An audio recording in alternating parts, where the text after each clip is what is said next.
São Paulo, início do ano 2009. O estádio do Pacaembu, em São Paulo, estava lotado para o jogo entre Corinthians e Palmeiras, com os corintianos em polvorosa, já que o time ia contar com a presença de um dos mais renomados atacantes brasileiros, Ronaldo Fenômeno. Do lado de fora do estádio, quem não pôde entrar vibrava com o grito da torcida. Num canto do muro, um rapaz tomava um refrigerante. Sentado, quieto. Até que um repórter se aproximou e pediu que ele falasse diante da câmera o que ele achava de Ronaldo estrear no Corinthians. O que falou assim, o que você acha do Ronaldo? Eu falei assim, Ronaldo, me brilha muito no Corinthians. O repórter em questão era Fábio Machado, então produtor do programa Pânico da Rede TV. E o entrevistado era Marcos da Silva Herédia, mais conhecido por Zina. O apelido, por sinal, foi dado por seu pai quando Zina ainda era bem jovem, simplesmente porque achava um apelido bonitinho.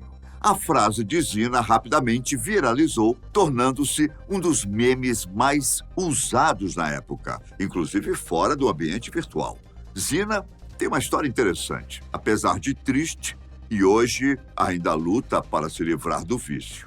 Ele é o caçula de 10 irmãos, alguns já falecidos, e vem de uma família humilde, que teve drama e tragédia como principais temas de uma novela que ainda não acabou. O pai de Zina, José Maria Herédia da Silva, era ajudante de pedreiro e morreu em um acidente de trabalho quando o filho tinha apenas 3 anos de idade. Ele foi atingido na queda de um muro que levantavam.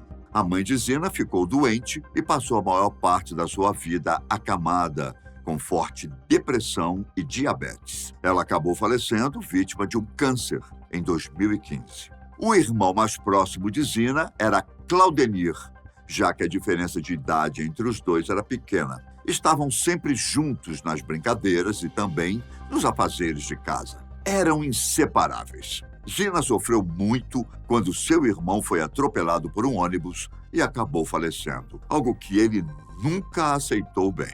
Claudenir tinha apenas 9 anos de idade quando isso aconteceu. Zina teve uma infância agitada. Adorava brincar, correr, se divertir. Até a escola tinha o significado de lazer para o garoto. Sua irmã Cleonice, que é 10 anos mais velha, disse em uma reportagem que se lembrava da professora primária levando seu irmão para casa, dizendo que o menino era o capeta. Zina repetiu a primeira série 4 vezes, de acordo com a irmã. Bom, aquela traquinagem toda, no entanto, foi sendo substituída por momentos de isolamento e quietude. A irmã lembra que lá pelos 15 anos, Zina tinha se transformado muito e estava sempre muito calado e afastado das reuniões da família. Além disso, passou a ficar muito tempo nas ruas. Já nesta época, Dona Araci, a mãe, era constantemente internada devido ao agravamento de sua doença. Nas ruas, Zina conheceu aquilo que faria de sua vida um inferno: a cocaína. Mesmo que tenha procurado trabalhar, o vício não o deixou crescer. Ele era considerado um excelente puxador de loja. Aquele pessoal que fica na frente das lojas com o microfone, convidando as pessoas a entrar e comprar. Sabe qual é, né? Ele ficou tão famoso pela região que algumas pessoas o pagavam entre 5 e 10 reais apenas para fazer uma foto com ele. O problema, segundo dizem pessoas que o conheciam na época, é que ele saía do trabalho e ia diretamente para bares da região central, onde gastava seu dinheiro com bebidas e drogas. O lado bom é que, apesar de tudo, Zina não tinha preguiça de trabalhar. Os problemas dele vão muito além do vício em cocaína, droga que potencializou uma doença mental altamente grave, a esquizofrenia. A doença é silenciosa e também persistente. Se não percebida e controlada a tempo, a esquizofrenia pode trazer consequências inimagináveis. Segundo o site sobre saúde, Manual MSD, a esquizofrenia é caracterizada por sintomas psicóticos que incluem delírios, alucinações, pensamento e fala desorganizados, além de comportamento bizarro e inadequado. Os sintomas psicóticos incluem também perda do contato com a realidade. Por volta de 2005, Zina sofreu um acesso esquizofrênico que o fez perder completamente a noção das coisas. Primeiramente, ele começou a falar que estava vendo coisas estranhas em casa, como bichos que corriam atrás dos familiares e dele mesmo.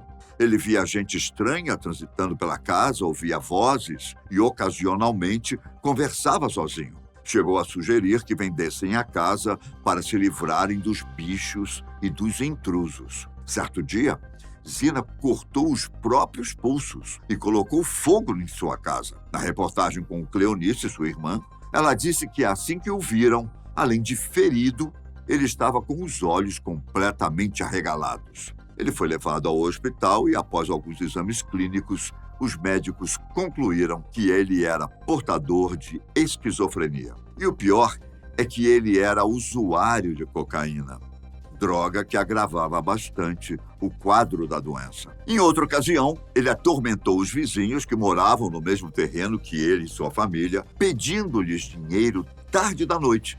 E, diante da recusa, começou a quebrar objetos e janelas, acertou a cunhada com um cabo de vassoura e ainda ameaçou explodir tudo com um botijão de gás. Zina estava ficando totalmente fora de controle. Quando finalmente ficou conhecido, após a célebre frase "Ronaldo brilha muito no Corinthians", em 2009, a família e os conhecidos de Zina viram uma luz no final do túnel. Porém, a fama tem dois lados, não é? E um deles é bem o contrário do glamour. O fato é que a produção do programa Pânico na TV foi novamente à procura de Zina. Fez outra reportagem com ele, além de tê-lo levado ao jogo entre Corinthians e Internacional no Pacaembu, onde foi descoberto. Ele conheceu e ficou sendo conhecido por gente famosa da televisão brasileira, mas principalmente pelo ídolo que, indiretamente, o levou à fama.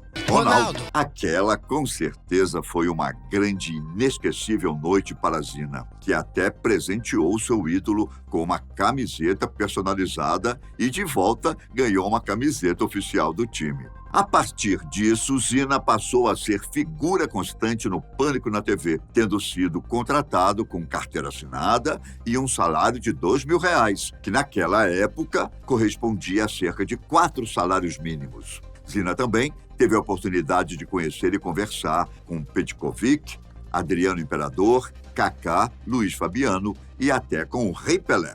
Zina chegou a ser presenteado com uma casa, para chamar de sua, toda mobiliada, dada pelo presidente da Rede TV, Amilcar D'Alevo. De acordo com Daniel Peixoto, que fazia o repórter Alfinete, a produção tinha todo um cuidado e atenção especial com Zina, especialmente dada a sua condição, que todos já sabiam. O intuito era deixá-lo à vontade, sem pressioná-lo, e apenas mudar uma coisa ou outra na pauta, uma vez que era a Zina quem fazia as sugestões. Há um ditado popular que diz: "O que é bom dura pouco". E esse ditado caiu como uma luva para Zina. Em 2010, ele foi detido pela PM na região de Parada de Itaípas, em São Paulo, depois de alguém ter denunciado que ele estava dando tiros a esmo para o alto, numa mata na região. Ele foi flagrado com um revólver calibre .38 com numeração raspada, o que lhe rendeu 20 dias de detenção. Esse episódio foi o que justificou sua saída do Pânico. Mesmo assim, devido ao contrato, Zina continuou recebendo salário mesmo sem trabalhar por mais algum tempo. Em 2012, ele voltou para a cadeia, ficando 3 meses preso desta vez. O motivo? Ter roubado uma garrafa de cachaça de um bar.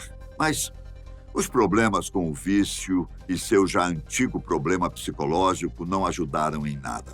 Zina já chegou a usar cocaína e beber após ter tomado seus remédios para o controle de esquizofrenia. Já em 2019, foi encaminhado para sua 10ª internação, numa clínica de reabilitação em Mairinque, São Paulo. Segundo foi apurado pelo portal de notícias R7, ele teria colocado fogo no quarto onde ficava na clínica e fugido. Atualmente, segundo as últimas informações, ele está novamente usando drogas e trabalhando como puxador de lojas. É aquele ditado: Quando a cabeça não pensa, o corpo padece. Será que algum dia entenderão os mistérios da vida humana? Complicado, não?